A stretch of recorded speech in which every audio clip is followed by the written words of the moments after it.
Kitchen के बाहर मोहम्मद मक्की, अरे सुनो, आज कुछ धमाकेदार मस्ती करते हैं। सुंदस, हाँ हाँ चल फ्रिज से आइसक्रीम निकालते हैं। हरम, अरे मत करो, मम्मी नाराज हो जाएंगी। खदीजा, अरे बस थोड़ी सी ही तो खाएंगे, किसी को पता नहीं चलेगा। नरेटर, चारों आहिस्ता आहिस्ता फ्रिज के पास गए।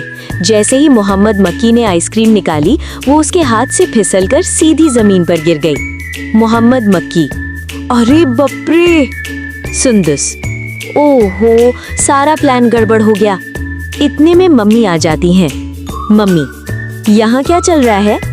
खदीजा जल्दी से बोलती है, मम्मी हम तो बस चेक कर रहे थे कि आइसक्रीम ठीक है या नहीं। हरम हंसते हुए बोलती है, हाँ मम्मी, क्वालिटी टेस्ट कर रहे थे। मम्मी हंस पड़ती हैं, अच्छा जी, पहले सब मिलकर सफाई करो। नरेटर चारों ने मिलकर सफाई की और हंसते रहे। उनकी ईमानदारी देखकर मम्मी ने सबको नई आइसक्रीम दे दी। मोहम्मद मक्की, वाह, आखिर में फायदा ही हो गया।